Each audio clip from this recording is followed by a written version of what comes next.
Oh, what is the upskis, everybody? Welcome back to another episode of the GXGamerCast. We're on episode 154 of my little gaming show where once a week I just have to talk about video games, whether it's new video games that I'm playing today, old video games that I grew up with, it doesn't matter, video games. And today, it's kind of a mixture of both of those things. We got an old game that I grew up with that got remade into a new game that I am now playing today. Needle, hey? That's some trippy shit right there, but hey, it's a world of remasters and remakes, but these ones I've always been very hyped up for. Tony Hawk's Pro Skater, baby. So I already have a full episode of Tony Hawk's Pro Skater 4, the original, the OG, on the PS2. That was one of the earliest episodes that I did on this podcast, I do believe, so I don't care. I've never actually played Tony Hawk's Pro Skater 3.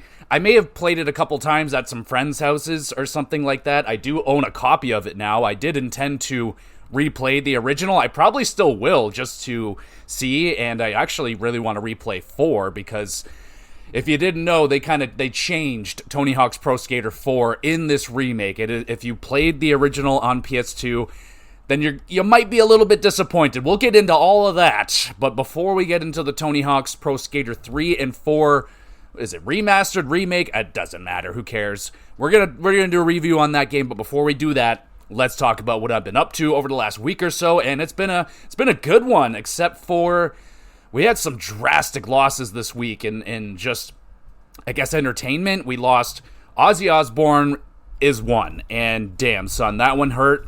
Even though it's been coming for a long time. Ozzy Osbourne's been on borrowed time for, since who knows how long he's been on borrowed time. He's not taking care of his body. He has driven it very, very hard, and yes, he finally passes away, and it was a hell of a ride. The coolest thing is that he has that final show, and then 2 weeks later, he sadly passes away, but not a lot of people get to go out like that. We'll talk about Hulk Hogan in a second here, but I think Ozzy went out on top. It sucks that he got the Parkinson's, and it was kind of only a matter of time at that point, but I think he was 70 years old when he got diagnosed, so, 6 years. It's a terrible disease, but regardless, Ozzy Osbourne, bro, oh my goodness. They put on, the Ozzy Osbourne radio station at work. I played a bunch of his songs on my drums, I just playing Crazy Train and all that stuff, just enjoying some Ozzy Osbourne music, and the countless bands that he has inspired to. I imagine a lot of my favorite bands are inspired by Ozzy Osbourne. I was inspired by Black Sabbath. That was one of the earlier bands that my dad was listening to, and I was like, damn, son, this is some good shit. Iron Man and Paranoid were some of the earlier songs that I got into. Damn, so that was a tragic loss. And then you have Hulk Hogan.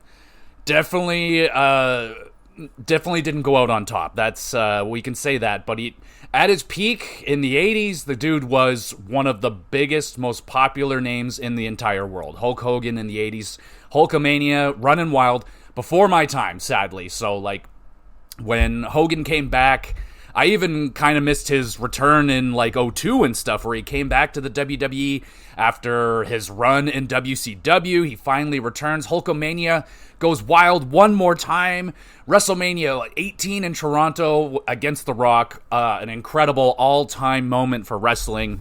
But Hogan is not without his controversies. Plenty of controversies. I'm not gonna do that right now, but he tarnished a lot of his legacy, and it was really sad. Not that long ago, he came out on, I think, Monday Night Raw or something, and he got booed, man, quite viciously, and he was stunned by that. His reaction said everything. He was just like, whoa, I was not expecting that, brother, but yeah, so that sucked. It's since he's passed, it's been a little kind of like this. It's a lot of yeah, he was amazing in the 80s, but there's just so many bad stories, and he has a lot of enemies, a lot of bad stories against him, not a lot of great things to say about the character, the person, Terry Bollea, who was Hulk Hogan, but regardless, tons of amazing wrestling moments, iconic moments Who knows where WWE, what would we even have WWE right now if it was not for Hulk Hogan, so on and so forth. So the guy is an absolute icon. But yeah, he wasn't a perfect human being. Neither was Ozzy Osbourne, man. He was just a lot more likable than Hulk Hogan was. But it was a hard week. It was a hard week that sucked. Like, both of them, like 71 for Hogan and 76 for Ozzy. I mean, in terms of what they did to their bodies, they probably were lucky to get to that age. But regardless, rough week for the industries all around. Like, Ozzy touched pretty much everything in entertainment wise. He's even in the WWE Hall of Fame, I do believe. Hogan in there twice. So yeah, and Hogan touching, he was in movies, he was a bass player. Like, yeah, I imagine there's going to be tons of documentaries and movies made about these guys, and it's going to be really awesome to see the lives of these two guys, because they lived some pretty freaking wild times. So rest in peace to both of them, and let's move on to some movies here. There's not really an easy way to transition out of that, but I'm doing it. And I got 2 movies in this week, and I started off with the one that's been sitting on my list for a very long time, and that is Saw X. Saw 10. My goodness, I can't believe there are 10 Saw movies, and this is only the second one that I've ever watched. I've only watched the first Saw, and I actually really enjoyed the first movie. I was just of the mind of, whenever there is a good horror movie, they just grab it and make sequels. Like, look what they did with Blair Witch. Made a terrible sequel that just didn't need to happen, and they kind of ruined the legacy of Blair Witch with bad, just unneeded sequels. And I felt like that's what was going on with Saw. Before I knew it, there was like 5 Saw movies out. I was like, what are they doing? I can't even keep up with this. So yeah, I just avoided the Saw movies. I heard some were good. I heard a lot of them weren't. So yeah, now there's too freaking many of them. But what interests me about this one is that I'm pretty sure it's the kind of like the origin story. This takes place like before the events of Saw 1. So I was like, hey, I can get into that. Heard it was awesome. Like, one guy I'm a big fan of on YouTube, horror movie wise, he rated it as like his biggest surprise of the year, because like, it's Saw 10. Like, what do you expect out of Saw 10? And it was actually, I enjoyed it as well. I thought it was a good movie. I liked the, kind of the beginning, the origin story, if you will, of Jigsaw, where he gets screwed over because he's got hella cancer, bro. He's got hella cancer. He's got it. He wants to get rid of that. Hears about this shady treatment, but he goes for it, gets screwed over, and now he wants revenge. Got to get revenge on all those sumbitches, so he starts taking them out in Jigsaw fashion with his crazy, freaking horrifying traps. And the traps were good, man. A lot of the time I was like, ugh, yeah, so I really enjoyed the traps. Don't want to spoil it. Obviously, that's the best part of the movie, but there was one where girl had to like cut her leg off and shit, and it was all for naught. And sadly, that's what it is with the traps. it's you're gonna do a lot of bad things to yourself to get out of that trap. If you don't, you're dead. So it's kind of a lose-lose situation, and a lot of them were. But some good traps, good story. I like the character of Jigsaw in this one to kind of actually see him more, because like, if sort of spoilers for the first movie if you haven't seen it, but you don't really see him until the very end of the movie, and there's just so many question marks. So I'm a little bit shocked that I never got into the Saw movies, considering I really enjoyed the first one. I may still think I enjoyed the first one more than Saw X. There was just so much, they just kind of drop you in a room here in the first Saw. It was so different at the time. But I enjoyed it. It was a good watch. That one was on Crave, giving it a 7 out of 10. And then I watched, what the heck else did I watch? Yes, another one that's been literally on my list since it came out, and that is District 9. I have not seen District 9, and that is a movie that every now and again, someone on a podcast will mention it, and they're like, oh yeah, that was it's the fact that people still are remembering that movie. That came out in like 2009, I do believe. So the fact that still comes up in conversation, I was like, damn, okay, I have to watch this at some point. Where did I watch this? Was this on Amazon Prime? I wrote it down.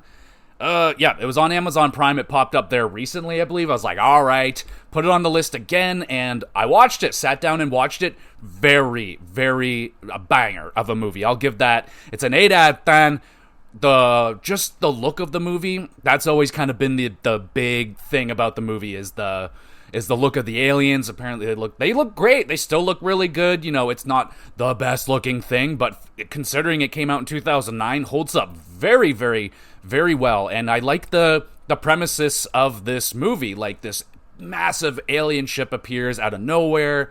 It's just dormant for years and years, so they finally break into it, find literally like 1 million sick and just not in good shape aliens, and then they basically make a favela for these people, basically a concentration camp for these aliens. And yeah, they just kind of don't really want them. They start treating them really badly, and yeah, things go down. The main dude, I don't know, he's like the main scientist. He's kind of, I guess, the antagonist of the movie. He's not very good, and but he was fantastic. I really like that performance. Still definitely worth a watch. Looks good. I had a good time watching this one. 8 out of 10.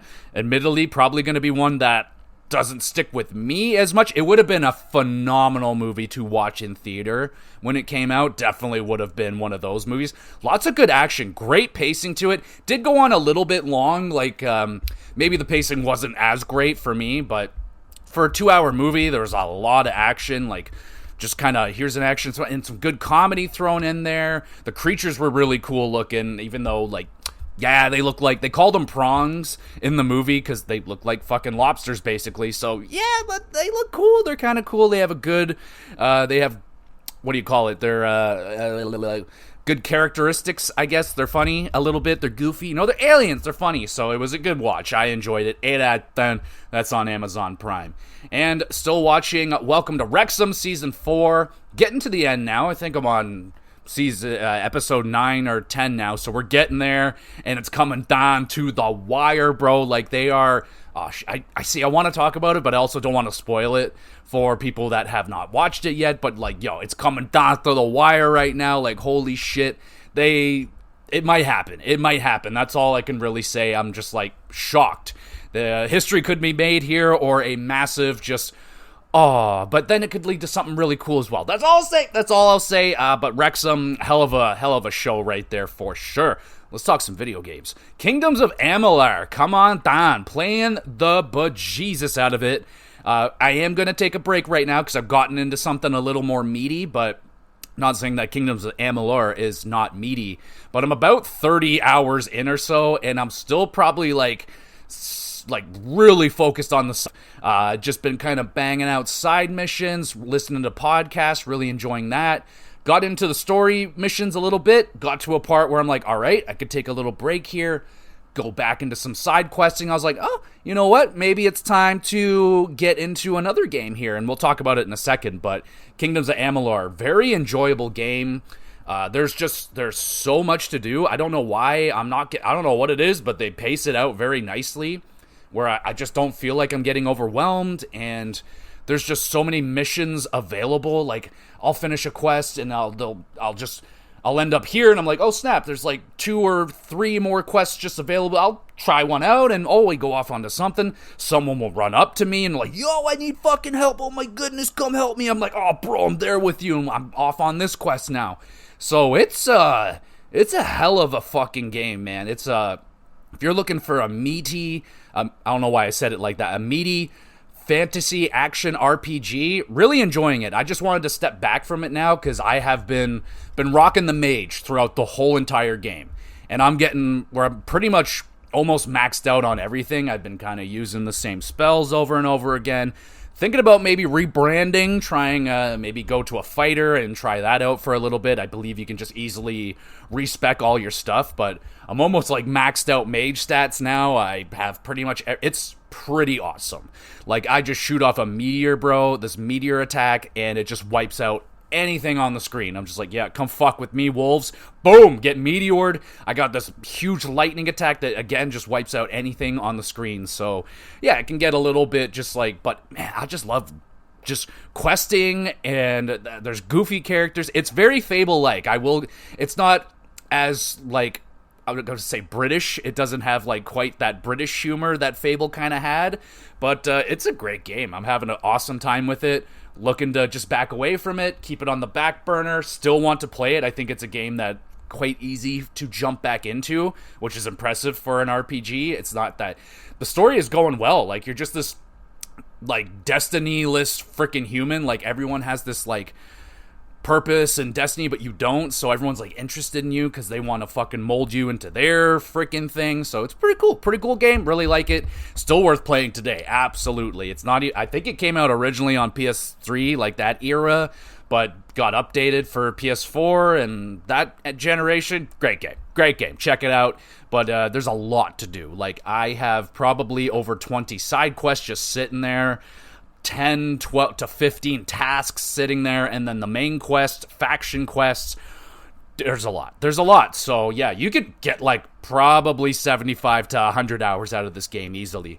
So yeah, not done with it yet, but I've been playing through Advance Wars 2 still, getting close to the end, but I am getting burnt out on this game. Admittedly, I was playing through a level right now, and I'm just like, oh, it's a grind of a level. They got these fucking lasers all over the place that I gotta like make sure I'm not in that freaking firing range every turn, because they shoot every turn. I'm like, oh my goodness, this is a bit of a grind. So getting there, think I'm done with that kind of stuff. I have XCOM 2 downloaded. I want to play that game so fucking bad. I can't take it no more. I haven't played it since I originally played it when it came out in like, what, 2017 or some shit? 2016?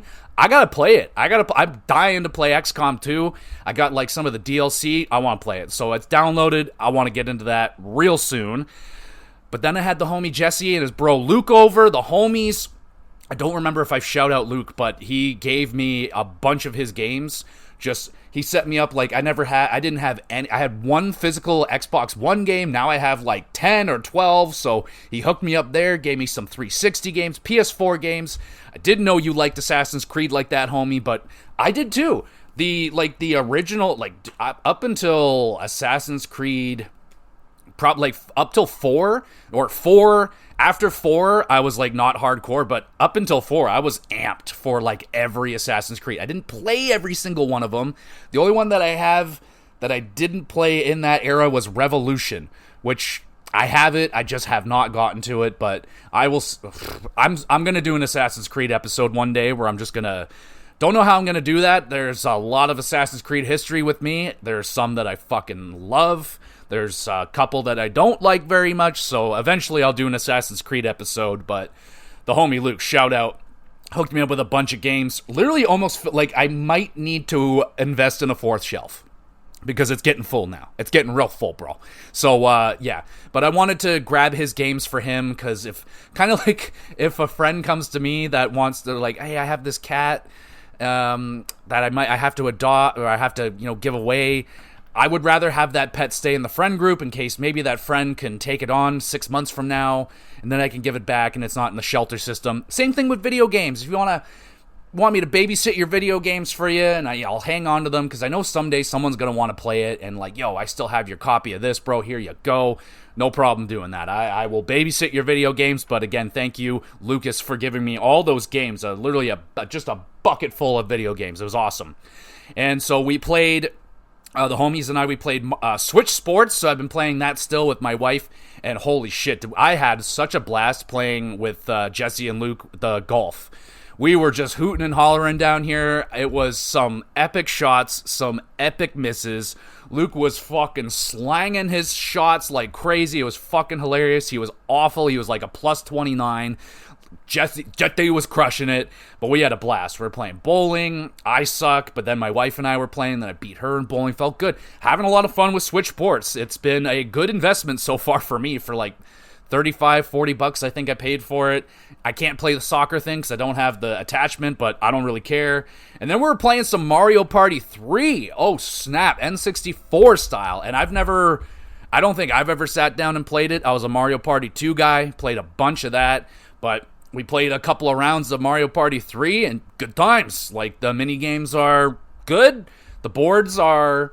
One was pretty good. The second one we played, it was a little fucking weird. We had to keep getting sucked.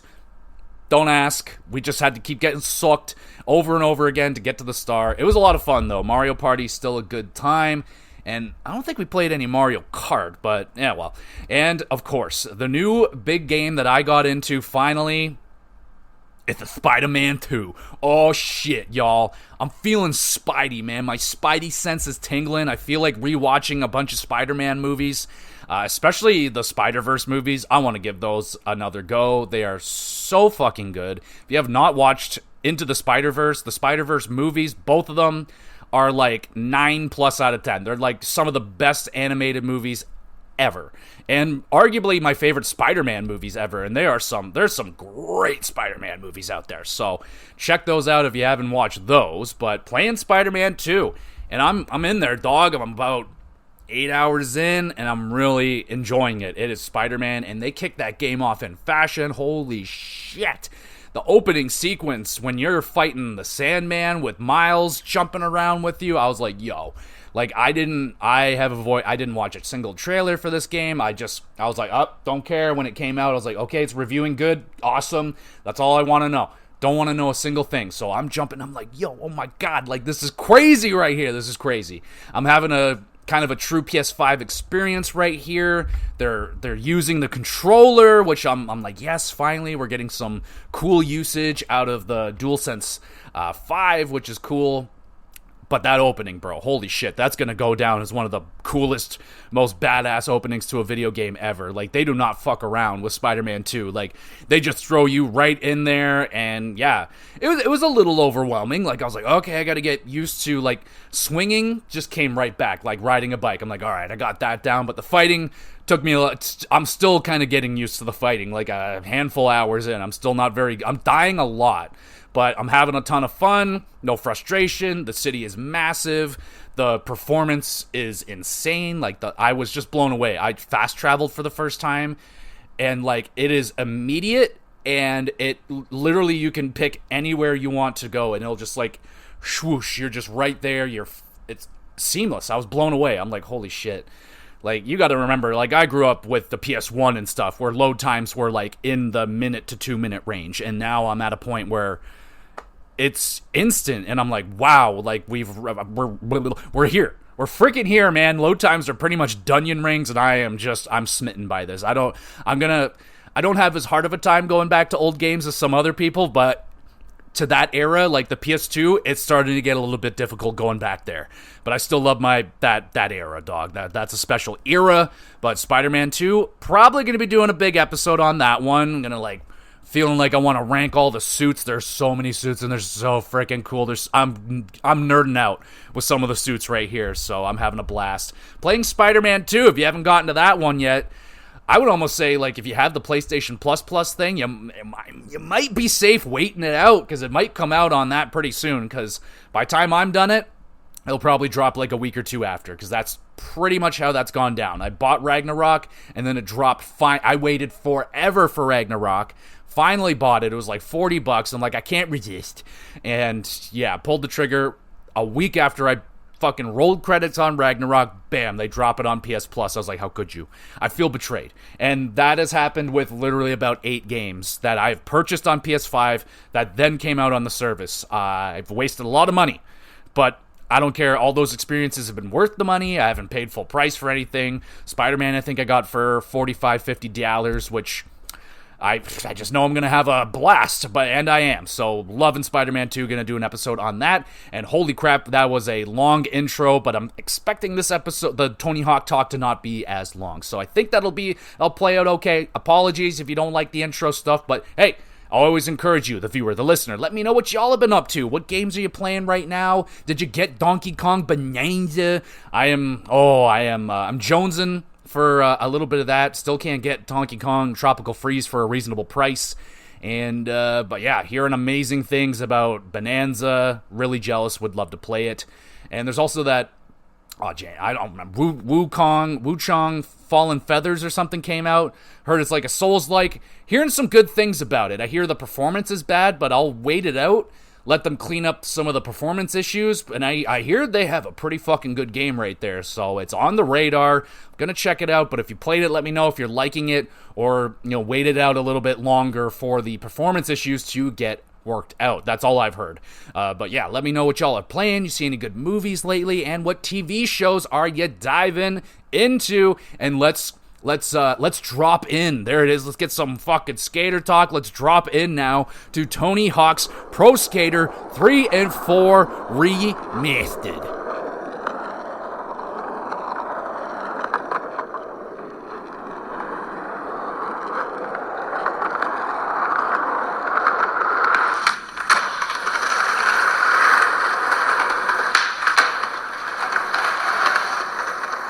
Oh, baby, I am so nostalgic for frickin' Tony Hawk's Pro Skater 4, especially. That was the one that I grew up on. I still have my original copy. It is a greatest hits, but shout out to the old school homie. Back in the day, Corey used to buy me a greatest hits for, like, my birthday, and I think he would give me one for Christmas as well, but for me, I rarely got video games, so, like, to get a video game for a friend from friends and stuff like that is like, like, it is the all-time that I love that. That is like my favorite gift. Don't do that. Don't buy me anymore. Don't do that. But yes, buy me video games. That is a great present for a gamer. Let me just throw that one. You can't go wrong, man. Even if they already have it, I like duplicates, and I put them on display and shit like that. But Tony Hawk's Pro Skater 4. I'll do a little history lesson on how this game came to be. This game was originally canceled. It was announced, boom, we're going to get 3 and 4. Like, after the success of Tony Hawk's Pro Skater 1 and 2 remastered remake thing, and I played that and fucking loved it. It scratched an old itch that had not been scratched in so freaking long. And sadly, it scratched the itch so good that it made this experience just a little bit less than I was hoping for. Not that it's a bad game or anything, it's just that itch already got scratched so freaking good. But this game, if you have not had that itch scratched yet, oh my goodness, what are you waiting for? Get on these remakes. They are some of the best remakes on the block, in the skate pack, if you will. Is that how kids say it? I used to skateboard terribly, by the way. I was so freaking bad at it. I actually started out really decently. Like, I was skating, riding the board. I was actually able to do, like, pop shove-its. I was able to do an ollie, up until my dad got me a skateboard trick book, where it showed you the mechanics on how to do tricks, and it just fucked my brain up. All of a sudden, I couldn't do anything. I got in my head. Then I went to a skate park, and I had some major bails, bro. I had some gnarly bails, and I just said, enough. I'm done. I'm not getting any better. I hit a wall, and I could not surpass this wall anymore. Not like metaphorically, the wall. I wasn't getting any better. I was getting worse. Like, every time I'd go out, I'm just like, yo, I'm getting worse at this. I was fat. I should not have been skateboarding. You know, it was helping me lose weight, but yeah, I was not doing well. The bail that ended it all was I went up this freaking vert ramp, came down hard, chest first on the concrete, just knocked the wind right out of me. And I think at the exact same time, my homie Jay, who used to skateboard with me, he like fell off of like this 6 or 7 foot like drop.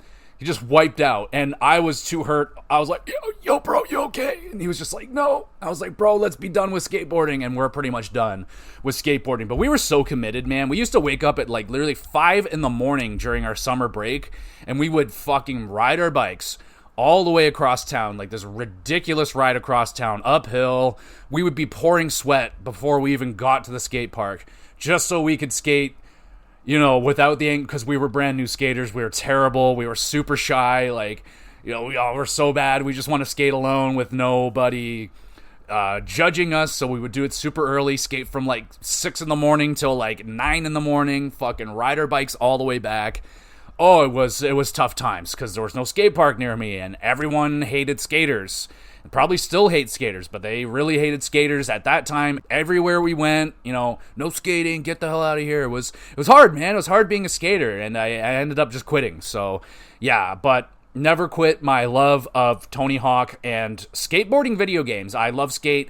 Plan on doing a Tony Hawk's Pro Skater versus Skate soon, like probably really soon. I just want to play a little bit of Skate, refresh my memory on all that, and I think I'd be able to do a Tony Hawk's versus Skate, and I think that'd be really fun. But we're talking Tony Hawk Pro Skater, so like I said, I don't have a history with 3. I know there is a lot of people that adore 3. No problems with that. What I love the most about 3 is its soundtrack, because I hadn't played it, but they got 96 Quiet Bitter Beings by Sekai Wa. I don't know why I said it so weird, but it did, but that is one of the most addicting guitar riffs I have ever heard. But the first time I heard that, it was like crack to me. I just wanted more of it. I just needed to hear it over and over and over again, and I just couldn't get enough. The drum beat that's going on there, and now here I am, so many years later, and now I play that song on my drum set. Am I playing it correctly? I don't know, probably not, but I'm having a lot of fun playing with it, so it's a good time with me. But finally getting to play through the game was awesome.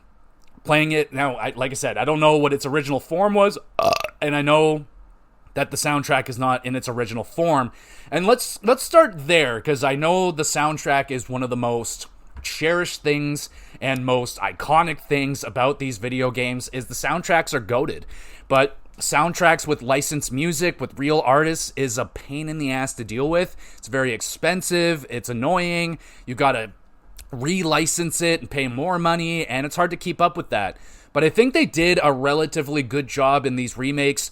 They got a few songs back, and I mean like a few. They did not get a lot. I think it's 10-ish songs are returning. Now 2 of them are like my all-times. They got 96 Quiet Bitter Beings. That's huge.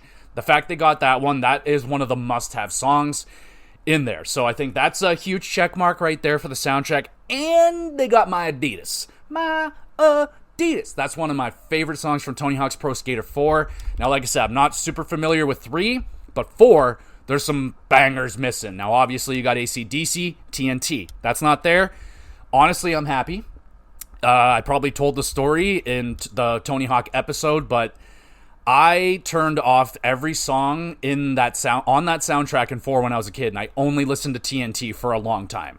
I just played it so much, and I would just listen to TNT over and over. I probably heard it hundreds of times, to the point now I've now moved past it where I can now listen to TNT and not want to rip my face off. But yeah, that was a bad choice. But there's so many good songs. Number of the Beast, that's sadly missing. That was a huge one for Tony Hawk's Pro Skater 4. That's an all-timer right there. Sadly, that one's not there.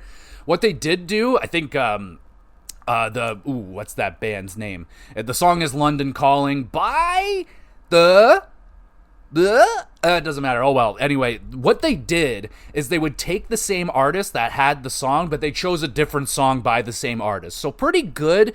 That's as close as you can get. Hey, if we can't get the song, let's get a song by that artist. We'll just pick another good song that they have. And a lot of these artists have great other songs now, so that's good. Now, they didn't get another AC/DC song. That's probably too expensive.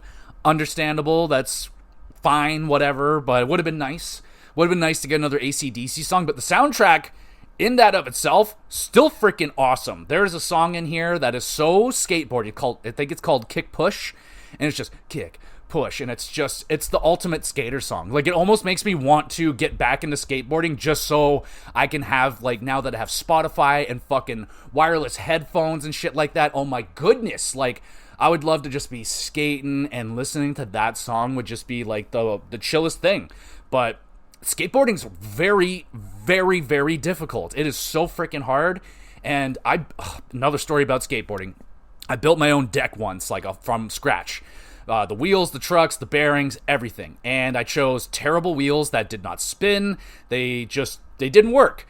I had amazing bearings. So with this terrible setup, when, literally, it was so a good skateboard, you'll take the wheels, you spin it. It should spin on its own for a minute. It should just go and go and go. Those bearings should be nice and lubed up.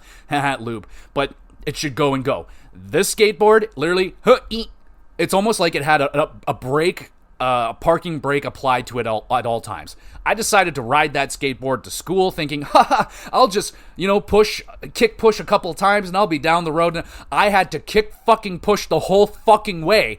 I was destroyed. I was soaked in sweat. I think I just got to the school, ended up turning around and going home. I was like, you know what? I'm disgusting. I'm sweaty. Screw this. I'm going home. I used to do that. I used to skip so much school as a kid. Don't do that, y'all. Skipping school's bad. But I did it a lot. Regardless, I was a terrible skateboarder. But back to the video game. The soundtrack, banging. I really enjoyed the soundtrack. No, it doesn't have all the iconic songs. I will admit, though, the first time 96 Quiet Better Beings came on, I got like chills. I got super nostalgic. Like, it just took me back to like 2006, 2005, where I was a jackass skateboarding junkie.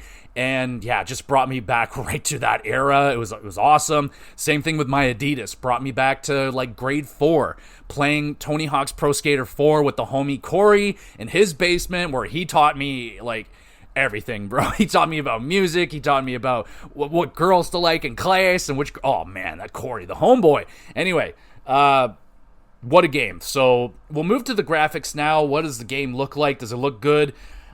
Now, honestly, I haven't played the original games in a long time. I imagine they look a little cardboardy, a little stiff, but I thought the original games always looked good to me. Kind of timeless, good engine, lots of color. It's not like a realistic looking game, so I think the art style probably holds up decently for nowadays. But I really want to track down, like, I need to get the ones I want to get, Underground 1 and 2 if I can find them. And I really want to get Project 8 again. I want to get my hands on that game and see if it's as good as I remember. I remember loving that game and people just not being very nice to that game. And I fucking love that game. So I want to play it again and see if it's as awesome as I remember. So that would be really key. But this game looks good. It's on the Unreal 5 engine now, I do believe. And it got a nice bump in everything, man. The game looks a lot better. Lots more color. The new levels, especially that they added into the game, we'll get to the levels, but it's like, it's the pinball level especially. Holy shit.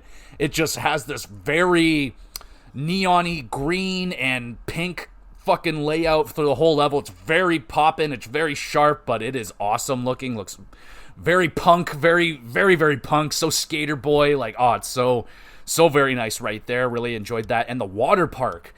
Oh man, what a look to that. Really nailed that old, decrepit, rundown, abandoned water park. It's like kind of rusty and it's dirty. There's like leaves and dirty water in the pools and stuff like that. Looks outstanding. Looks great. The characters, they look fine. They look okay. You know, again, they're not really going for that realistic look. What I'm kind of disappointed with is that, you know, with the old school skaters like the Bucky Lassics, the Tony Hawks, Bam Margera, Rodney Mullen, they didn't give them their original look that they had in the old video game. They gave them like modern looks, like kind of what they look like now, which is fine. It makes sense. It's cool. But I wish they gave me, they might, but as far as I know, I haven't seen it, but give me what they looked like in their prime. Like, give me prime Tony Hawk with the knee pads and everything and the helmet, and give me Bucky Lassick in his prime, and fucking, what is it, Nick Costin or whatever. Like, I want all those guys in their original glory. But they also added in a ton of new skaters, and especially female skaters, which is great. I think there was one female skater in Tony Hawk's Pro Skater 4 when I was growing up, and it's like Alyssa Steamer or something, I think her name was, but she's still in the game too. But they added in a ton of awesome freaking female skaters. Sadly, I don't keep up with skateboarding anymore. That's long behind me. I still like to, when the X Games are on, I love to watch it, especially my boy Nigel Houston, who I've had my eye on since he was a very young man. Very young boy. He was not a man. He was a boy. He was literally 8 or 9 years old when I have the DVD, Elementality, a skateboarding video. And I think that's his debut. Might be his skateboarding video debut in Nigel Houston. And everyone knew he was going to grow up and be one of the best skaters in the world. That's exactly what he did. And now he's like, what, 20-something years old? He's tattooed up. I was like, oh my god, there's my little Nigel Houston. Look at him go. Like, oh, it's so cool. They have a skater that doesn't have any legs. I just love that representation that they have that skater in there. I need to look up this dude. Like, I'm blown away at the shit that he's doing. I need to see this. So, yeah, I think they did a really good job with the roster. A lot of skaters represented there. They did throw in Bam Margera. I know that was a long concern that he would or wouldn't be in the game. He is in the game. I can confirm that. He is unlockable. You got to buy him. He's like $5,000 or something like that. And sadly, he looks, I mean, they didn't modernize him. If he looked like he did today, he'd be fat. But they didn't fatten him up. But he looks kind of like he did in fuck, I don't know, like 2007 or something. I don't know. Doesn't matter, but I just wish they had that option. Like, let me give him the old look. Like, I want the weird look. Like, I remember hating the look of Bam Margera in Tony Hawk's Pro Skater 4. He had this, like, button up. He just looked weird. He had, like, kind of an afro thing going on because they didn't really have the hair technology to make it look kind of wavy like it was. And yeah, I never used him because I always thought he was so weird, but ended up being, I loved Bam Margera. He was my hero. I cannot get past, like, how much I adored that man. I had posters of him. I acted like him. I talked like him. Like, it was ridiculous. And it is really sad to see him in the state that he's in nowadays. Like, it has been such a roller coaster. This guy, oh, okay, he's doing well. Oh, he's doing so bad. Oh, he's doing okay now. Oh, bad again. It's like, dog, just fucking get it together. I really wish he would, but I don't know if he can. Really don't know if he can.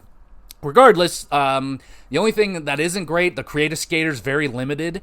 Not in terms of outfits. There's so many fucking t-shirts and paints and fucking pailles you can put on your character, all these glasses and hats and bunch of shit you can put on. Of course, me being me, I like to make the most outrageous looking thing ever, so I put as little clothing on my guy as possible. He's wearing the smallest jean shorts.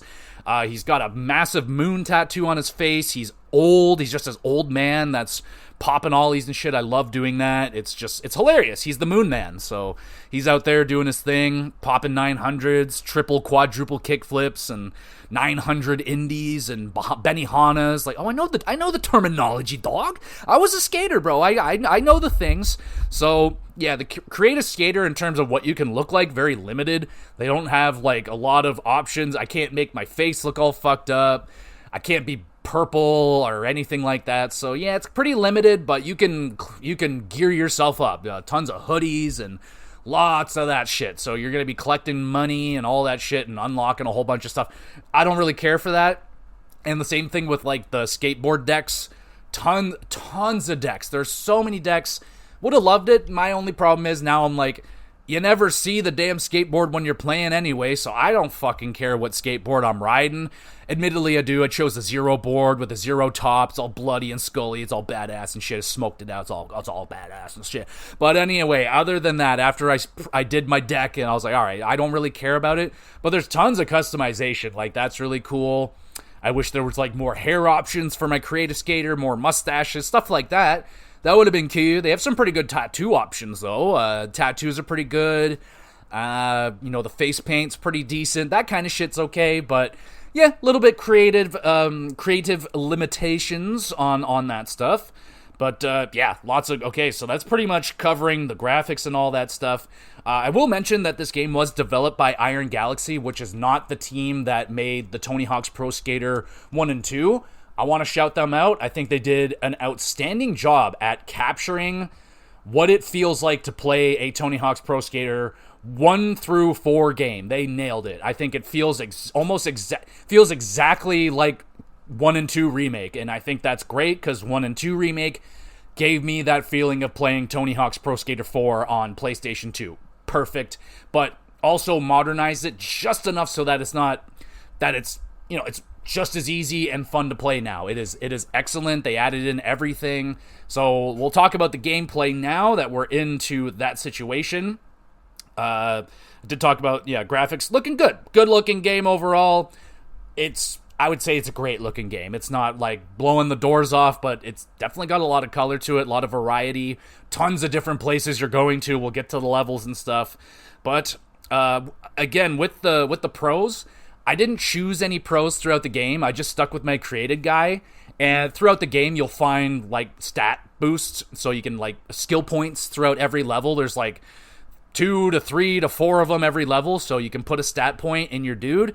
And my dude is just statted out, man. Like, there's not a skater that can fucking touch my dude in this game. Like, I'm almost maxed out because I found pretty much all the stat. There's not many left that I haven't found. So that's pretty cool. So they're like... You can put statistics into everything, how high you ollie, how good your balance is on grinding, manual, what's the other one? Lip tricks, which I found very finicky. Like, the balance bar on lip tricks was much more fucking I'm just going to use the word finicky again because I can't find another word for it, but it was touchy. It was very touchy.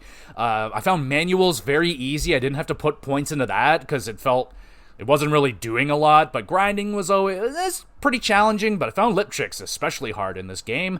But you can increase that. You can increase how fast your board flips, how quick you rotate, how high you jump out of a bowl, so you can increase how fast you go. Oh yeah, and the great thing is you can restat all that on the fly whenever you want. If you have a particular challenge, like, you really got to get up there, you can just take all your stats out of something you're not using right now, put it all into ollie and speed if you really need it. And yeah, so that was really useful. You could just do that on the fly, like, right here, bam, just done. So that's like a quality of life thing that they added in. That's just, beautiful. Thank you so much. So that makes the gameplay really quick and seamless. But like I said, back to the skaters, every skater, they have their own different stats. They all feel, I'm not going to say that they feel like overly different. Like if you have a guy that has no jump versus a guy that has a lot of good jump and you're doing a fucking challenge that needs jump and you don't have it, probably not going to be very successful with that skater. You're going to need to change him out. But again, I didn't feel the need to do that when I had a skater that was just maxed out in stats. So, but every character has their own special moves. With your create a skater, you can choose every move that you do. You can put it into any slot you want. Special moves are kind of like mini finishers. You just go like up, down, Y, and then bam, you're doing a fucking dark slide. It's my favorite grind of all time. It's the coolest trick ever. It's so freaking cool, the dark slide. Doing a grind on your deck tape, like, holy crap. Do you know how hard that is? Like, that is insane. I love that trick so much. Rodney Mullen, my boy, my favorite skater of all time, Rodney Mullen. He is the king. The king. That is all. I will have no more to say about that. But, okay, back to the gameplay. So, the game runs on a 2-minute timer. So, every level you go to, you have a big list of tasks, but you have 2 minutes to do it. You can change that if you want to. I did not. Which I probably should have, but I don't mind the 2-minute timer. It is the way that the game is meant to be played. Not necessarily 4, but they redesigned it to be played in that 2-minute timer.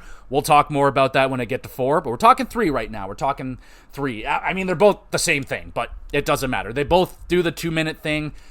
The original, you got your checklist of stuff to do, collect the skate, do your combos, get 50,000 points, get 30,000 points in a combo, do the high scores, get 50,000, get 100, all the way up to go up to 500 or 600,000. Same thing with the combo, that goes up to 75,000. They're pretty easy to do if you know what you're doing.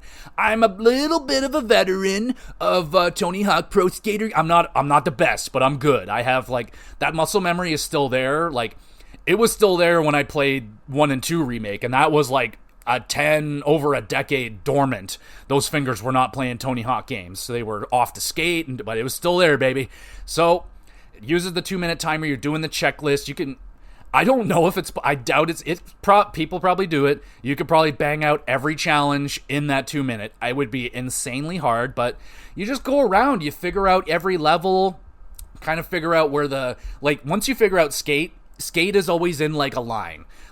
Find the S, the fucking K won't be far behind. Same thing with the A. They're always really close together. You just gotta find the skate line, and then once you figure out how to do it, you'll get it right away. But every level has those, skate, combo, high score, that's in every single one. And then it'll have do this gap trick. Okay, you gotta jump, you gotta do this and do this specific trick. And it's no problem, got that. It might have some weird things hey, you gotta go deliver pizza to these 5 welder dudes. Go find the welders hidden around in the area. You gotta find these metal rivets or some shit. You gotta take this. Some of them are well hidden. Some of them are not easy to find. A handful of them I had to Google. I'm not ashamed to do it because I'm just I'm on attempt fucking 17 here doing this level, and I'm still not figuring it out.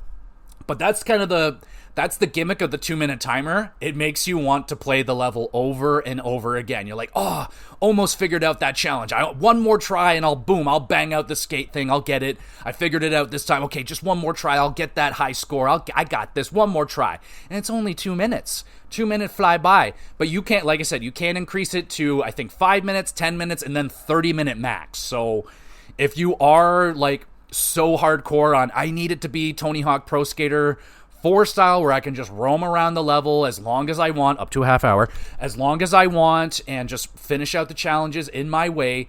But I would call it more rewarding to do it the 2-minute way. It's the way it's supposed to be done. But when you get down to like, okay, I only have like 2 challenges left, I just want to figure this shit out, go ahead, be my guest. But the 2-minute thing is here. It's, like I said, they do it with 4 as well, and 4 was not designed that way. 4 was like an open world thing. You go to the level, I'm talking the original here, and you go into the level and you just roam around and you walk up to people and they're like, hey, I'm drunk, go follow the pink elephants. And you can do the other things, like I think you're collecting the letters of the level, like you collect college or something. You may not be collecting skate, but you're collecting letters, you're doing weird challenges, you're doing tricks over things, like, and you just go around finding them. That's what I grew up on. I did not grow up on the 2-minute timer thing, so it took me a little bit to get adjusted to it, but I do like it now. I'm fine with it. There are some levels in the game, we'll get to that definitely I would prefer not the 2-minute timer, because they're pretty big, and some of the challenges are pretty challenging to do in that 2-minute time limit. I mean, that's the whole gimmick, right? It's supposed to challenge you. And yeah, the 2-minute it's good. It's arcadey, and like I said, it just makes you want to do them over and over again. But with Tony Hawk's Pro Skater 4, I just wish they didn't change it overall. I get it. It's just easier to do it that way, but if they wanted to do it, then just do 3. Like, just do honestly, what they should have done is the trilogy 1, 2, and 3, and then they should have done like 4 Underground and Underground 2 and a separate trilogy. 2 separate trilogies. I think that would have worked out really well, but that's hindsight, and that's also a lot less money. What they probably want to do, hey, we do 1 and 2, and then 3, and then 4, and then Underground 1 and 2, and off we go, and we just keep going. But yeah, I would have loved that. Because I grew up on that 4, so there's a lot of missions and a lot of things missing from 4 that I loved doing, and can't necessarily specify exactly. Like the pink elephant one pops out to me in a bad way because I remember hating that one. So all said and done, it might be for the best if I go back and replay Tony Hawk's Pro Skater 4 and be like, all right, maybe they're onto something. Maybe this isn't the way to get it done. Especially, like, you weren't able to get off the board yet until Underground, so that definitely causes some issues. And I had those issues with this game where it's like, I gotta get on this little fucking thing right here. And if only I can just get off the board and just go there. But no, I gotta deal with the skateboard, and it's pretty difficult sometimes to get those skate letters that I'm looking for. There have been some like desperate things where I'm like, I got 4 seconds left, please make this jump, and it's just like, it's a little finicky at times. So it would have been nice for just to add in the get off the board function for a quality of life update. Like, I don't think that would ruin the game at all, just to be able to get off the board and just set yourself up a lot easier than it is. I think they've added in some things. There's this like kind of a quick turn thing, but it only works in certain situations. You have to have enough room, because you have to do this like kind of big turn thing, and like it's useful when it works, but a lot of the time when I want to use it, I'm in a tight up spot where it's not going to work. So like, I get it, it just doesn't work in execution the way I would like it to, because you got to do this like weird awkward turn. So yeah, it doesn't work all that well, but completing challenges is really fun. The one level, I think it's the new level water park, I had a lot of trouble. There was like almost half of them I had to look up. I'm like, one of them, like, you have to open this arcade. I'm like, all right, looking around the arcade. I'm like, okay, I'm not seeing anything.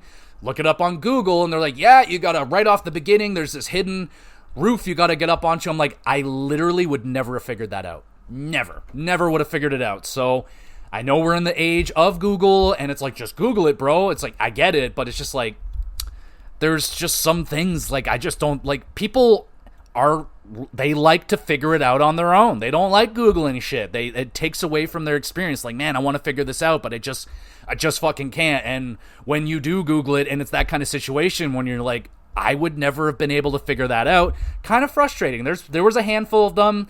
Another very similar. It was the guy on the cruise ship that you got to get back his toolbox or whatever. And there was another one that was in a very hidden, like, sub deck that I'm like, I would never have found that, bro. I would have had to have been by accident to find that. Like, I would have had to have fallen into that to have gotten there. So it does have that problem. There's a lot of other things to do in the levels as well. There's like hidden cash.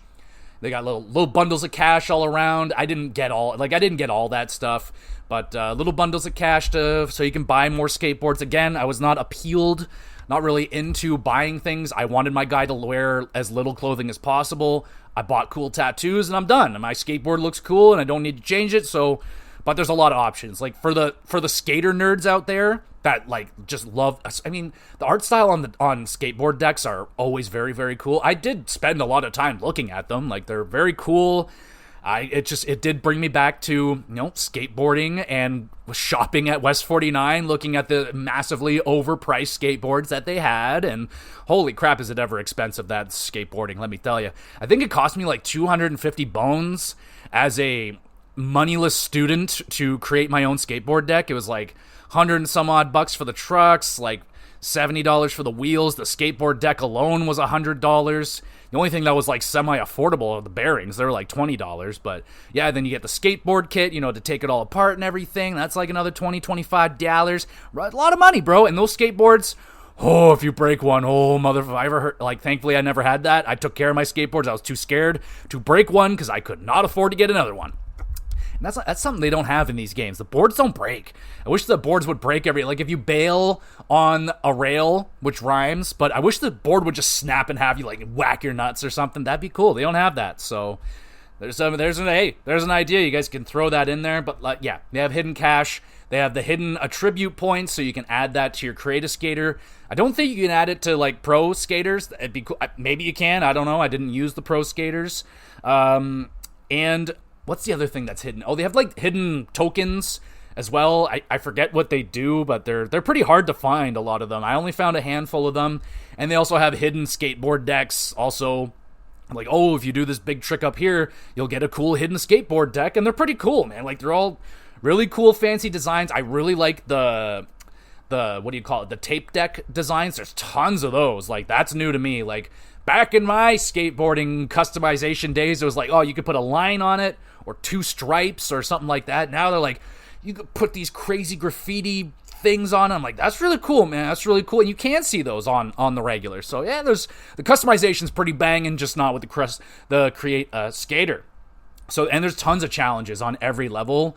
Like, I don't know, 10 to 12 challenges every level to do. And yeah, they're all relatively fun. Some of them are hard to find, some aren't. Some of them are pretty straightforward. Like, I don't know.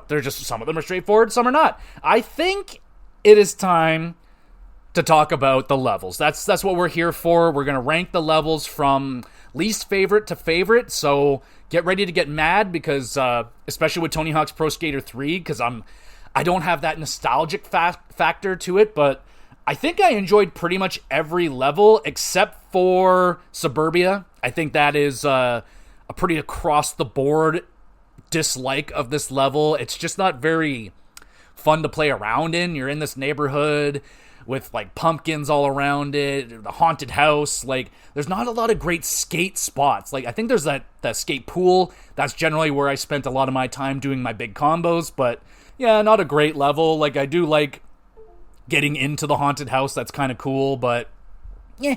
And there's not even a lot to do. There's like that ice cream truck roaming around at the beginning that you can sketch off of and launch yourself, and like there's not really a lot to launch yourself off of that's like really all that fun. And I guess I should talk about some of the mechanics that were brought into the game. I think it's Tony Hawk's Pro Skater 4 that brings in the spine transfers and just transfers. They have spine transfers, like hip transfers. Cool. So you can like connect yourself. You can go like up a ramp and like over smoothly over to the other side on another ramp and keep your tricks going. They added in revert, which I think is still in the remakes of 1 and 2, all this stuff here that I'm talking about. But it just quality of life things that they added throughout the original games. But yeah, nice to have it here. Keeps your combos running nice and smoothly. So that's good. That's a good plus. The game plays awesomely. It is incredibly fun to play. I will just admit, like I said, it's exactly how it plays in Tony Hawk's 1 and 2 remake. It's the exact, it feels the same, plays the same, you're just playing it in different levels. And that's that's the miss with Tony Hawk's Pro Skater 4, because they had that opportunity to make it its own thing, which it was, but they decided to just kind of make it just feels like kind of an expansion of 1 and 2. It's just more levels, more challenges, some new skaters, but it feels the exact same. So I was getting burnt out playing this game. I couldn't play it for long periods of time. I could only kind of play it like an arcade, like, oh, I'll do a handful of like an hour and a, like maybe an hour and a half, and I'm like, don't really want to go on this level again and try this again. I can't figure it out. So, but anyway, back to the levels. Suburbia, not that great. The ones I generally across the board don't really like the competition levels. Rio is probably the worst one. It's just not that good. Tokyo is pretty decent. I like Tokyo. It's just I couldn't figure out all the tricks to that one. There's like a lot of areas up high that I couldn't fucking figure out. It looks beautiful. I love the look of it. It's got the neon signs, neon colors, love that shit. But the competition levels. So I should talk about the competition levels if you don't know. So these ones are competitions, but they're in 3 heats. So what you got to do is you got to go out. I think they give you a minute and a half, 90 seconds to go out and do as many awesome tricks and combos as you can without falling. If you fall, it's going to really hurt your score, and you're just looking to beat the pros. You want to get the highest score, and the best 2 runs, the best combined score wins. So you're looking to get the gold medal, but you can advance with the bronze medal. So I got the gold in like half of them. Some of them, some levels I couldn't find good areas to get my good combos off of. And most of my combos are the same thing. I'll do some sick grinds, do my special grinds into a manual combo, get me up into a revert combo, back down into the manual combo, and hope to goodness I land it. If I don't, I'm pretty upset, because there goes like 150,000 points that I really needed. And the best thing you can do is just not fall. The only way that I've gotten like 99.9 score, I think that's the max you can get, is just really big combo, like get a 100k, 150k combo without falling. You'll probably be in good shape. So that's how you generally win the combo or the competitions. And the competitions are also loaded up with their own attribute points to find, money bundles, and so on and so forth. So it's also got collectibles, but you're not doing the collect the skate. You're not doing that stuff. You're just doing a competition, and they're just not my favorite. I know some people like them.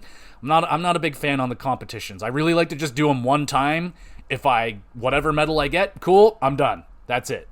Then we got LA. Now, admittedly, I haven't played this game in like a week, so I'm not 100% familiar with it.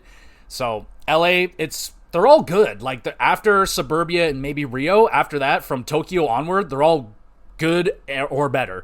So, I'm not shitting on them. They're all kind of interchangeable also from like LA onward. I found them all to be really good. Like, they're all really fun levels. Skate Island is probably my favorite, or is my favorite competition one, because it's like a real fucking skateboard place. Like, I think it's actually based off of a real what would you call it, a skate park? There you go. So that's really neat. And then literally the top 4 are interchangeable. I put Airport first, but I just don't think that's right. I think Airport should be down at number 4, because I had a lot of trouble with it. Especially clearly doing the escalator challenge. I just was not understanding it. I thought, so at the beginning of Airport, they have this long runway where there's a cart that you can skitch off of. Skitching is when you grab the back of a moving vehicle and you ride it and use it for a boost, and it can launch you. And I thought I was supposed to launch off of it, and I think I had to do a fucking airwalk or something over the escalator. And I tried and just could not do it. Even with maxed out stats, could not do it. I was like, what the fuck? Had to Google it. And they're like, oh, you simply have to just do this easy transfer over it. I'm like, oh, well, all right then. And I Oh, but the flow of that level is really fun when you're just skating it. It's really, because like it's just kind of a long corridor, and you can grind down the whole thing. You can manual, then hit a big jump down the escalator. You can grind the escalator, manual, then big. It just flows really well. Then you get down to the bottom warehousey kind of, what would you call that? The storage area, I guess, where they're putting shit on planes. You can go down to the parking lot, and there's a ton of grindable rails down there, and like different levels of rails, so you can like hop up to higher levels and just get your grind on down there. And at the end, there's like hidden entrances. You can like shoot you right back up to the beginning, so you can start all over again. It's a fucking fun level. I really enjoy it. You can ride up on the like high up into the ceilings and shit. Like there's a lot to do in this level. It's a banger. I really enjoyed the airport. The Foundry, really, that's the first level, I believe, in Tony Hawk 3. It's small, but it's quite fun. The smallness is good because you can just keep your combos going. You can like grind the rails all the way around. I really like the look of it because there's like hot fucking molten metal all over the place. You could fall in the fire. Another really good first level. We got Canada. I'm a Canadian, but the Canada level's really good. My skater would have fucking hated it because he's sitting there, no shirt, short shorts on, and it is a tundra. It is a frozen area, and it's probably the most unique looking because, like, I don't think I've ever played in a level with ice and snow and stuff, so that was really cool. You don't generally skateboard in the wintertime. That's not usually a thing you do, not even here in Canada. You don't generally see that, but there's probably some crazy people that do it. Really enjoyed Canada one, though. You can get up on, like, the log house, and you're grinding up on there and shit. Lots of good areas to skate. Up next, we got, I guess my favorite one is the cruise ship, and I think that's new. I don't know 100%, but I believe that one's new. It might not be, but it might suffer from being a little bit too big, especially if you can't, there's no fucking way you can get everything done in one run. There's no way, because the really hard one is, like, you got to impress all the pros, and I think there's 7 pros you got to impress. That one you can literally, that's, like, the only one you can do in that run, because they are spread all around the boat, but that one's pretty fun. There's, like, an obstacle course that you have to do. That one challenge was really fun. I think I just really like the challenges of this one. Really good. There's a really hard one. Literally, you have to max out your stats if you want to do it, but you got to do an invert trick on these super high up freaking wires. Like, holy fuck. That was pretty tricky, but you literally have to max out your stats. There's no other way to do it. So, I don't know. I really like cruise ship. There's a lot of glass that you can break. It's really big. Lots of grinding spots. There's a lot of big ramps that you can do. There's a lot of business going on in this level. So, I enjoyed it. But it also had some challenges that were like, what the fuck do I do? Like, what? Like, it took me forever to figure out what the hell the obstacle course wanted me to do. And it was actually really hard. Like, you have to do this really long manual along this thing, and then you gotta do something, and then there's this grind you gotta do, this, like, figure 8 grind. Oh, that figure 8 grind got me, man. That was tough. Even with maxed out stats and everything, I was like, this is fucking hard. That's a long grind they want you to do right now. But I think that's my favorite levels right there. I'll run through them really quick. Suburbia, from least favorite to actually, we'll go from favorite to least favorite now. I'll confuse you. Airport, cruise ship, Canada, Foundry, Skater Island, Los Angeles, Tokyo, Rio, and finally Suburbia. So we'll get now to Tony Hawk's Pro Skater 4, much more familiar with this one, and the intro level is in San Francisco, which is my favorite level. So that tickled my pickle right there. I'm like, bro, you have no idea how much time I spent on the San Francisco level, like skateboarding the docks, doing so many manual lines in that area. Oh my god, man, the nostalgia. I love this level. But the things I noticed is that they don't have Chicago or Carnival. As far as it might be unlockable, but I didn't find them, and I beat all the levels. But Chicago apparently was a level in like a BMX game, so it's like not even really a Tony Hawk level. And then Carnival admittedly wasn't all that good, but even if it's not good, don't take it away. Like, still put it in there. Anyway, they added new levels, so that's fine. New levels are Pinball and Water Park. But let's start with my least favorite level, and that is Kona, which is a competition level. I personally I remember hating this level a lot as a kid, but then I ended up really, really enjoying it because it's actually based off of a real skate park. And when I actually started skating at real skate parks, I was like, oh. So I actually just kind of enjoyed, like, riding it. it's not really the funnest to play in, but it would be a hell of a fun park to ride in real life, because it's just like it kind of looks like a racing one. Like there's these two kind of like pipes, but they're not really made for tricks. Look like they're made for riding, so like you can manual down them, do some cool combos there. But outside of that, Kona is not great. It's got a really good invert ramp, but there's a lot of empty space, a lot of empty unused space. The pools aren't very good in it, so yeah, it still makes it on the bottom, but I remember having good times on Kona. You got Movie Studio. That's a competition level. I don't fucking remember anything about it. Then you got Shipyard. Shipyard I remember fucking hating, but I actually again, I think all these levels are good. I even liked Kona. It's just my least favorite level, but they're all still fun. I actually liked Shipyard quite a bit this time around. In the remake, never liked it as a kid, like I said. It's just, I found it very hard. There's not a lot of like easy lines to find in this game. There's a lot of levels and just, I don't know, it wasn't the easiest to skate. There's like these weird cranes that are transferring boxes that you could do some like weird spine transfers in. Kind of fun over there, but I kind of enjoyed the challenges of this level, so I think this is one where it may have benefited from the change to the 2-minute checklist system instead of the original levels from the original game. I might be wrong. Again, need to go back and play it, but Shipyard. This is a negative. We got Zoo.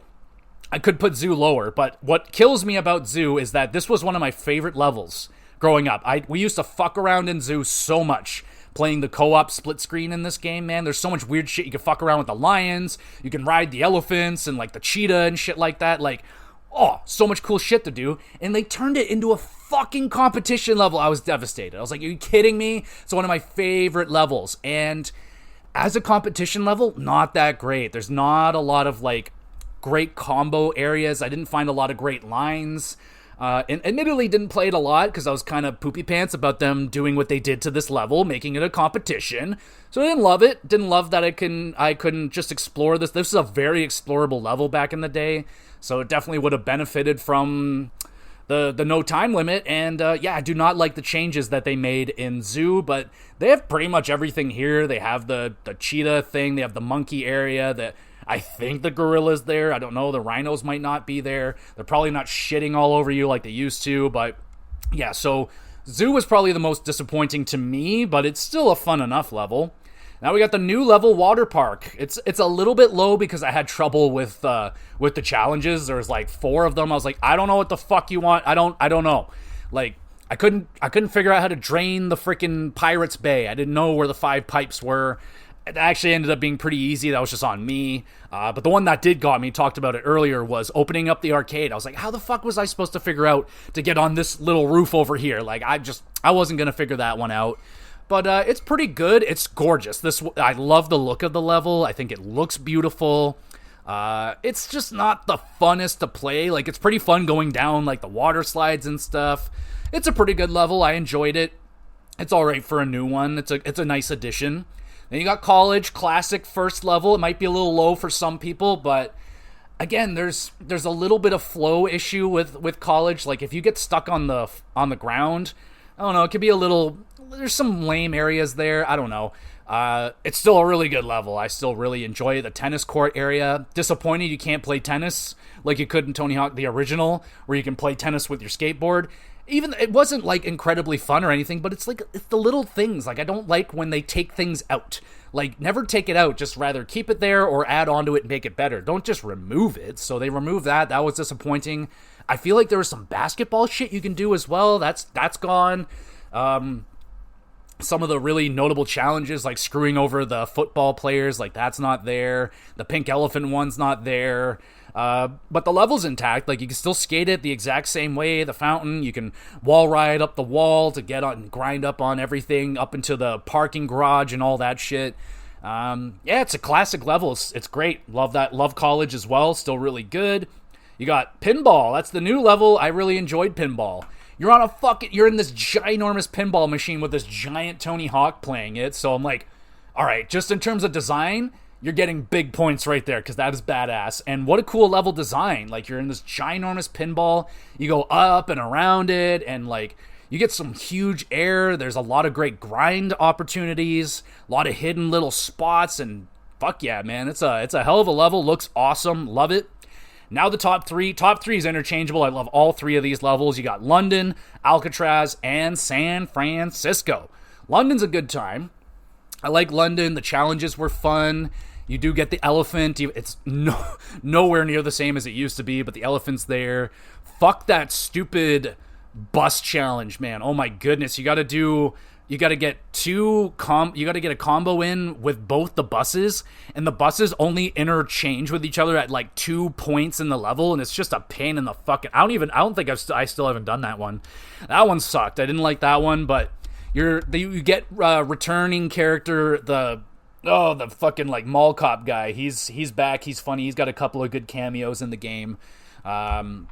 But London's good, man. I love London. London Calling. Oh, that's the song that's missing. You need London Calling when you're playing London, bro. That's just all time. Alcatraz. Alcatraz immediately makes me think TNT. It's San Francisco and Alcatraz that I played the most. Alcatraz just has a lot of meat on the bone. There's a lot of cool little areas that you can find. There's that big open area like way up high, the lighthouse, the jail, Alcatraz itself, the prison is there. Like really, really cool level, man. I love it. And you can like jump, you can get up to the top and just like jump off down to the bottom. I used to like do full manual combos from the top to the bottom. Like you can sketch all the way back up. You can get a whole tour of the island. Like it is a fucking lovely level. Absolutely love that one. And San Francisco, I already talked about it. Timeless level. So many great skate spots in that frickin' level.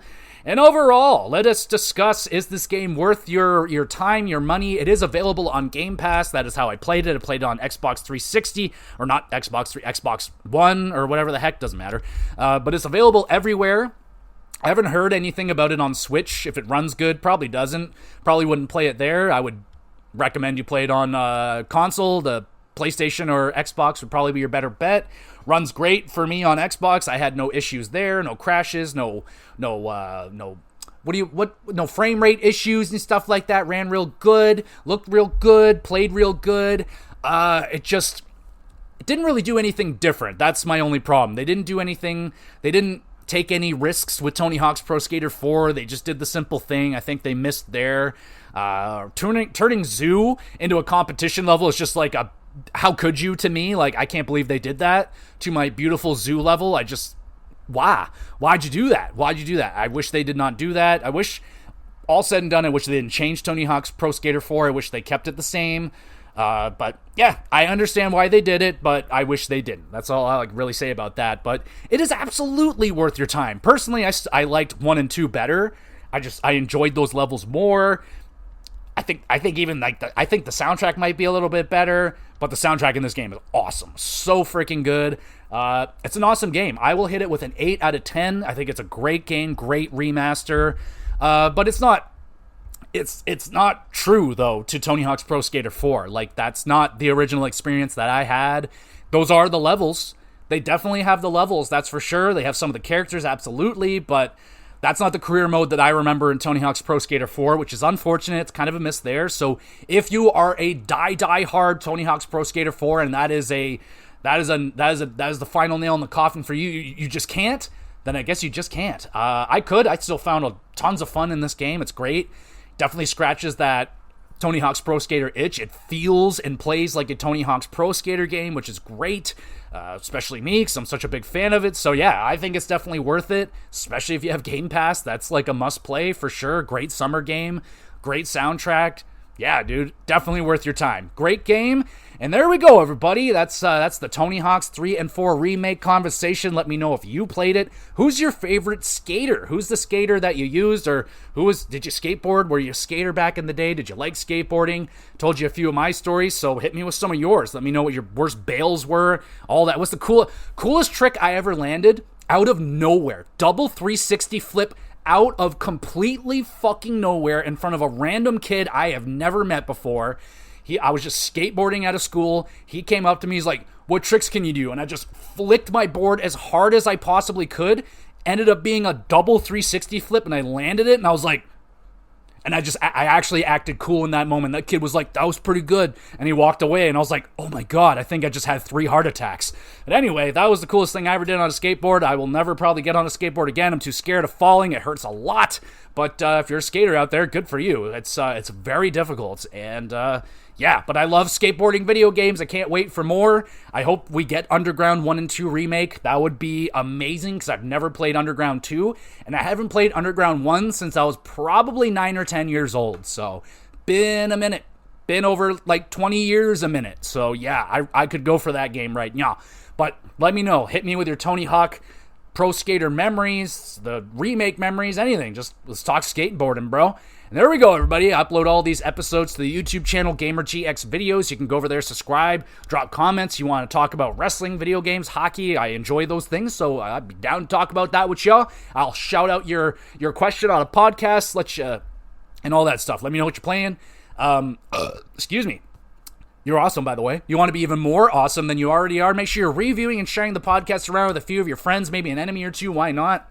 And what else is there? I don't really use the Twitter, so I you know, that it's there if you want to follow along. I just don't use it. You know, it's annoying. It's annoying. I don't want to use it.